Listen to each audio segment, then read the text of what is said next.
Bismillah. Assalamualaikum warahmatullahi wabarakatuh. Innal hamdalillah nahmaduhu wa nasta'inuhu wa nastaghfiruh wa na'udzu billahi min syururi anfusina wa sayyiati a'malina. May yahdihillahu fala mudhillalah wa may yudlil fala hadiyalah. Asyhadu an la ilaha illallah wahdahu rabbi la syarikalah wa asyhadu anna Muhammadan abduhu wa rasuluh. Allahumma salli alaihi wa ala alihi wa sahbihi wa sallama tasliman katsira amma ba'd. Ma'asyiral ikhwan, rahimani Allah wa iyyakum. Ada akhwat juga enggak? Hah? Di mana? Oh, di sana ya, masyaallah. Ma'asyiral ikhwan wal akhwat, rahimani Allah wa iyyakum.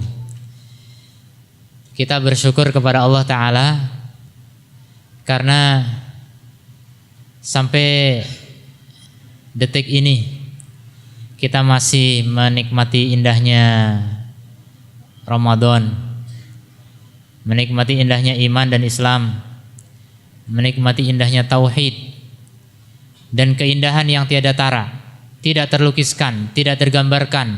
Ini baru di dunia, belum lagi nanti balasannya di akhirat.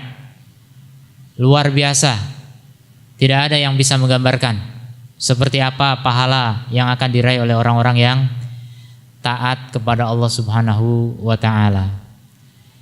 Dalam waktu yang singkat, sekitar 20 menit, saya hanya sedikit akan membacakan beberapa dalil yang berkaitan tentang bahaya syirik. Saya yakin antum tahu syirik itu bahaya, ya. Tapi sekedar mengingatkan dan juga memberitahu yang mungkin belum tahu seberapa besar kesyirikan itu. Karena sebagian orang sering mengatakan kamu jangan syirik, kamu syirik amat sih gitu. Nah, ini nggak paham ya. Tidak sebagaimana yang diinginkan dari lafadz syirik di dalam Al-Quran maupun As-Sunnah. Dan ini pergeseran makna jangan dianggap sepele ya.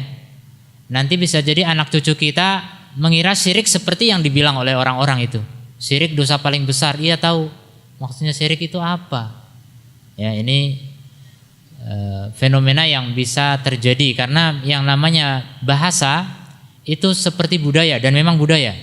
Bahasa itu bagian dari budaya. Mengalami perubahan dan pergeseran.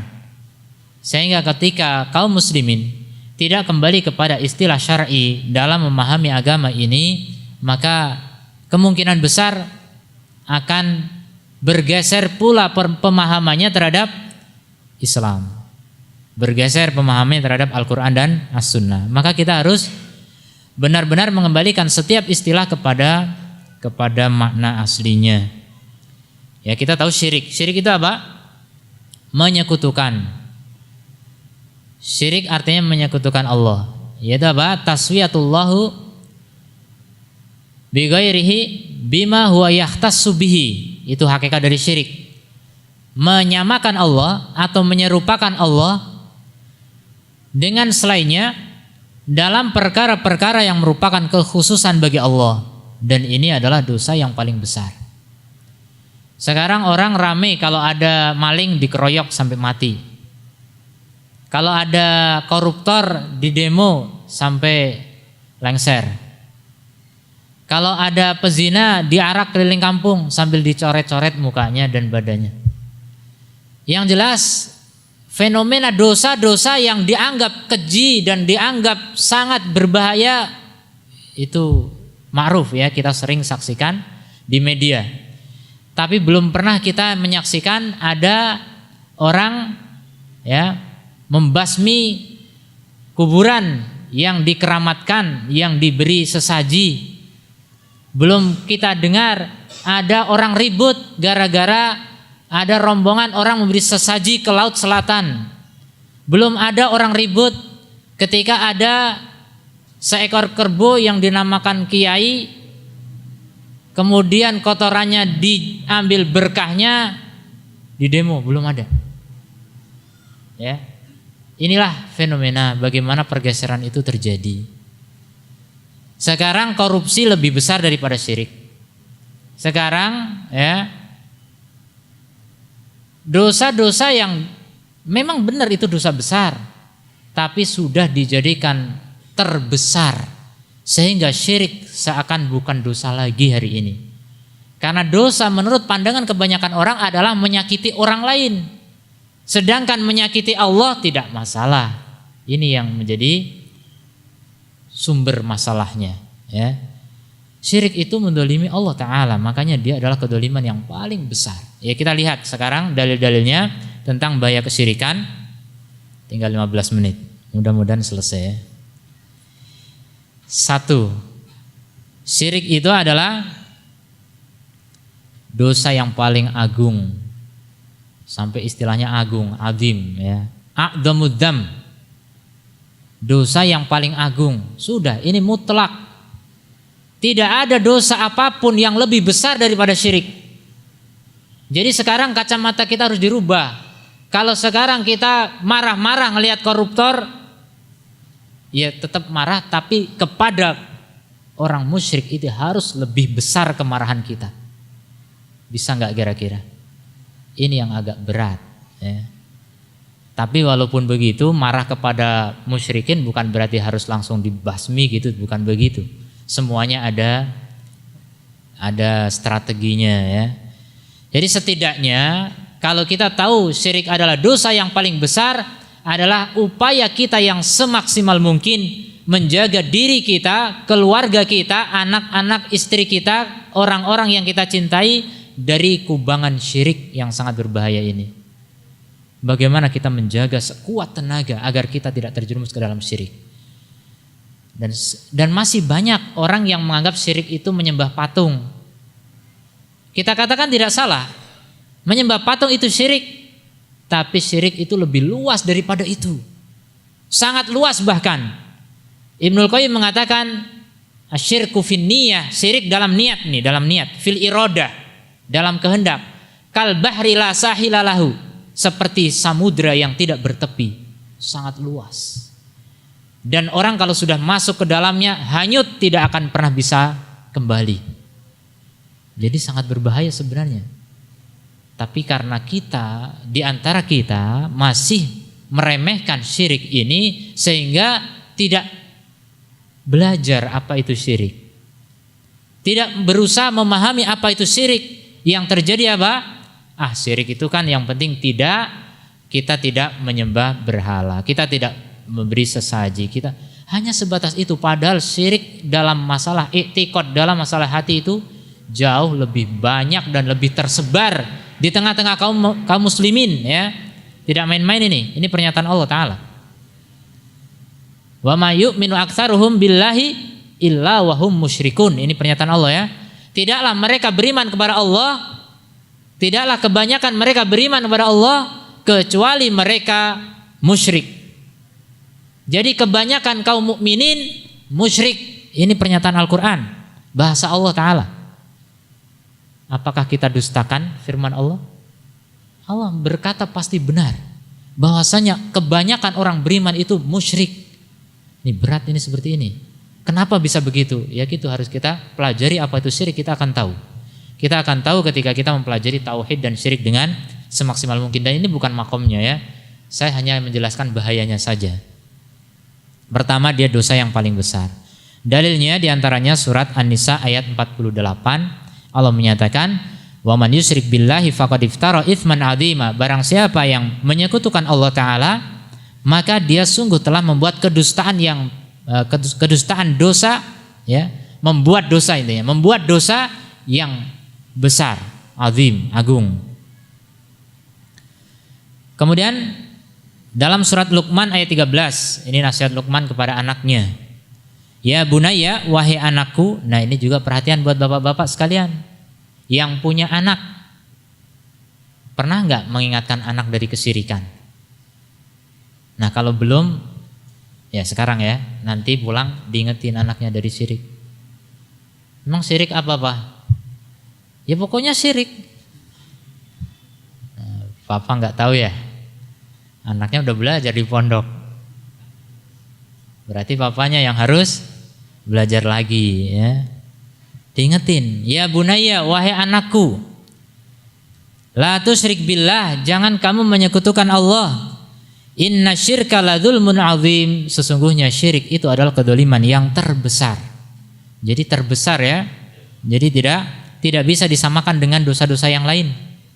Ya, tidak bisa disamakan dengan dosa yang lain. Syirik itu jauh lebih besar. Kemudian di dalam Sahihain Bukhari dan Muslim meriwayatkan hadis dari Ibnu Mas'ud radhiyallahu anhu bahwasanya Nabi sallallahu alaihi wasallam ditanya tentang dosa yang paling besar, maka beliau menjawab, anta ja'ala lillahi niddan wa huwa khalaqaka. Kamu menjadikan bagi Allah tandingan. Nah, ini tandingan ini umum luas sekali. Ini juga bermakna taswiyah atau tashbih. Makanya Ibnu Qayyim menyimpulkan syirik itu hakikatnya adalah tashbih atau taswiyah.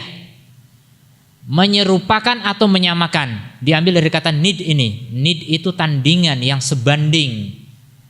Jadi ketika kita menjadikan sesuatu sebanding dengan Allah dalam berbagai hak Allah Ta'ala, maka itu adalah kesyirikan. Walaupun tidak berbuat, tidak berucap. Di mana itu tandingannya? Di dalam hati. Hati-hati. Ada sesuatu di dalam hati yang kalau kita tidak sadari bisa jadi itu adalah syirik akbar. Itu terjadi ya. Makanya harus difahami betul-betul. Kemudian bahaya yang kedua. Syirik adalah akbarul kabair, dosa besar yang paling besar. Kalau tadi dosa yang paling agung ya, sekarang dosa besar, di antara dosa-dosa besar dialah yang paling besar. Dalilnya adalah hadis dari Abi Bakar radhiyallahu anhu bahwasanya Nabi sallallahu alaihi wasallam bersabda dalam riwayat Sahihain, ala unabbiukum bi akbaril kabair, maukah aku beritahu kalian dengan dosa besar yang paling besar? Qalu, maka mereka mengatakan, bala ya Rasulullah, baiklah wahai Rasulullah. Qala al-isyraku billahi wa uququl walidaini al-hadits. Syirik kepada Allah, durhaka kepada orang tua, dan seterusnya. Maka syirik nomor 1 sebelum durhaka kepada orang tua ya. Kalau hak makhluk yang berada bersama kita, yang paling tinggi adalah ibu kita, orang tua kita, maka itu semuanya masih di bawah hak Allah subhanahu wa ta'ala yang menciptakan kita. Sebaik apapun ibu kita, maka Allah jauh lebih baik daripada ibu kita. Sesayang apapun seorang ibu kepada anaknya, maka Allah lebih sayang kepada hambanya. Makanya ketika hamba berani melanggar hak Allah, itulah dosa yang paling besar. Yang ketiga, anna syirka yahbitu jami'al a'mal, bahwasanya syirik itu menggugurkan seluruh amal. Perhatikan, yang rajin sholat siapa? Antum. Yang rajin puasa siapa? Antum. Yang rajin sedekah siapa? Antum. Yang rajin amal soleh semuanya, kaum muslimin yang taat, itu belum tentu aman. Ketika dia ada kesyirikan di dalam hatinya, maka seluruh amalan itu bubar, percuma dan sia-sia. Orang lain menganggap orang soleh, itu orang soleh, itu ahli ibadah, itu orang dermawan. Tapi ketika ada syirik, di sisi Allah tidak ada artinya, gugur semuanya. Inilah ngerinya sebagai orang soleh ketika masih ada syirik ya. Ketika masih ada syirik. Dan jangan dikira syirik itu berada pada negara luar. Di negara kita, di tempat kita, di sekitar kita syirik itu ada. Bahkan di pesantren-pesantren, jangan dikira syirik itu di sekolah-sekolah liberal. Di pesantren-pesantren banyak ditumbuhkan syirik, berkembang di sana. Menggugurkan amal, sebagaimana sabda Nabi, firman Allah Ta'ala kepada Nabi Sallallahu Alaihi Wasallam ini. Nabi Sallallahu Alaihi Wasallam sampai diancam oleh Allah. Ini sekelas Nabi ya. Allah mengatakan kepada beliau, lain asyrokta, kalau kamu syirik. Kamu ini siapa? Nabi Muhammad Sallallahu Alaihi Wasallam. Kalau kamu syirik, layah batonna, benar-benar, ini lamnya taukid. Yahbatonna, nunnya terakhir taukid, penegas semuanya, ditegaskan berulang 2 kali. Benar-benar sungguh-sungguh akan gugur. Hubut itu gugur, Apa? La yahbatanna amaluka, akan benar-benar gugur amalanmu. Wala takunanna minal khasirin, dan kamu benar-benar sungguh-sungguh termasuk orang-orang yang rugi. Ini Nabi Muhammad. Kalau syirik gugur semua amalannya, bagaimana dengan kita? Ya, Nabi saja begitu. Tapi alhamdulillah Nabi kita tidak syirik ya. Kalau Nabi syirik, ya siapa yang selamat? Ya. Yang jelas ini ancaman ini berlaku. Seandainya syirik, ya ini kias kepada kita sekalian. Berarti kita, siapapun kita, setinggi apapun kedudukan kita, dan gak mungkin setinggi Nabi SAW. Maka ketika terjadi syirik pada diri kita, na'udzubillah min dzalik, maka gugur semua amalan kita. Kemudian Allah berfirman terhadap nabi-nabi yang lain, tidak cuma Nabi Muhammad. Walau asyraku, seandainya mereka syirik, para nabi, lahabita anhum ma kanu ya'malun, niscaya akan gugur semua yang mereka kerjakan. Tidak ada pahalanya sama sekali. Ya, habis semua kebaikan percuma dan sia-sia. Bahaya yang keempat, dikejar waktu.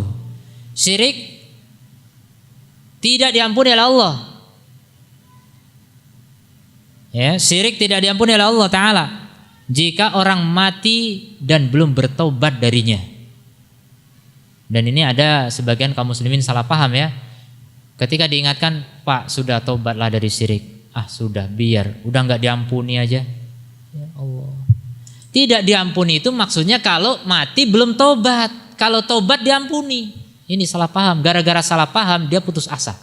Sudahlah, udah terlanjur syirik. Gara-gara baca sendiri ayatnya, dibaca sendiri artinya. Salah paham. Allah berfirman apa? Innallaha la yaghfiru an yushraka bihi wa yaghfiru ma duna dzalika liman yasha. Sungguhnya Allah tidak mengampuni syirik terhadapnya dan mengampuni yang di bawah syirik bagi yang Allah kehendaki. Ini bacanya dipahami sendiri, dikiranya kapanpun orang sudah syirik nggak bakal diampuni. Ada yang putus asa begitu, dan saya menemui orang yang seperti itu. Diingatkan untuk tobat dari syirik dia nggak mau. Udah ngerasa udah nggak bakal diampuni. Ini salah paham ya, harus diluruskan. Hati-hati. Syirik itu tidak diampuni bagi orang yang mati belum tobat darinya. Adapun kalau tobat, semua dosa diampuni. Asal tobatnya sah. Ya. Kemudian dosa yang di bawah syirik itu diampuni oleh Allah. Syaratnya apa? Syaratnya Allah menghendaki. Kalau Allah mau mengampuni, maka diampuni. Itu semua dosa yang di bawah kesyirikan. Yang pernah mencuri bisa diampuni kalau Allah menghendaki, tapi kan kita nggak tahu. Kalau Allah nggak menghendaki mengampuni berarti diadab. Tapi adab tidak kekal selama tidak syirik. Ini kuncinya. Jadi bagaimana kita mati selama dari kesyirikan, itulah yang menjadi target terbesar, perolehan ya, medali terbesar yang diperoleh oleh orang yang berjuang di dunia ini. Yang kelima, orang musyrik halal darah dan hartanya. Ini di dunia. Jadi darahnya boleh diambil, bukan transfusi ya. Maksudnya dibunuh, dan hartanya juga boleh diambil, dirampas. Tapi oleh siapa? Oleh pemerintah ya, bukan oleh sembarang orang. Allah Ta'ala berfirman, "Faktulul musyrikina", bunuhlah orang-orang musyrik. Jadi orang musyrik itu hina, bunuh. Perintah Allah, bunuh. Haitsu wajadtumuhum, dimanapun kalian mendapati mereka, wakhuduhum, dan siksalah mereka, wahsuruhum, dan kepunglah mereka, waq'udu lahum kulla marsad, dan awasi mereka jangan sampai lolos. Ini kehinaan orang musyrik, harus ditangkap dan dibunuh. Gimana kalau sekarang? Yang ditangkap sekarang orang yang bertauhid, yang disiksa sekarang orang yang bertauhid, yang dikepung sekarang orang yang bertauhid, yang diawasi sekarang orang yang bertauhid. Dunia kebalik, dunia terbalik. Kekuatan syirik sekarang bisa jadi lebih besar daripada kekuatan tauhid. Ya, orang-orang musyrik betul-betul sudah banyak sebagaimana yang Allah firmankan. Dan ini kenyataan dari masa ke masa, dari rasul ke rasul. Kana aktsaruhum musyrikin, adalah kebanyakan mereka musyrik. Dan tidak terkecuali hari ini. Mayoritas manusia hari ini musyrik. Ya, apalagi kalau kita lihat manusia secara umum, tidak cuma muslimnya.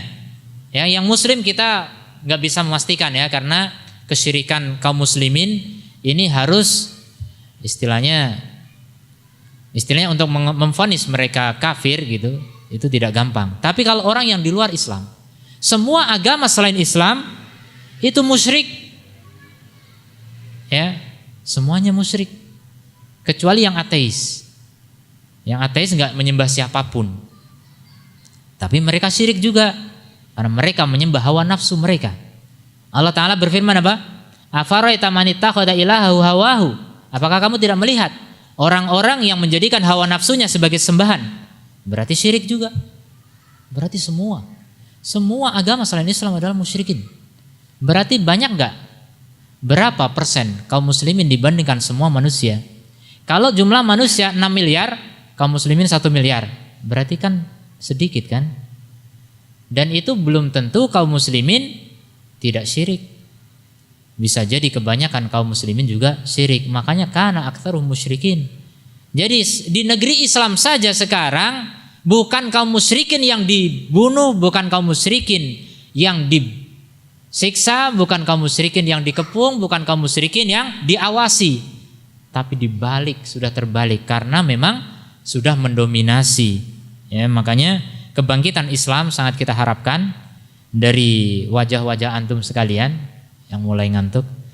Ya, mudah-mudahan kedepannya antum adalah para dai tauhid, ya, yang menyebarkan tauhid di muka bumi Indonesia, negeri kita yang tercinta, sebelum ke negara tetangga. Ya, bagaimana kita betul-betul bisa menegakkan la ilaha illallah di muka bumi kita. Inilah perjuangan yang paling tinggi, yang paling besar, dan perjuangan para rasul. Sebenarnya masih ada banyak dalil, tapi habis waktu, saya nggak boleh lebih. Nanti antum protes semua ya. Kita akhiri subhanakallahumma wa bihamdika asyhadu an la ilaha illa anta astaghfiruka wa atubu ilaik. Assalamualaikum warahmatullahi wabarakatuh.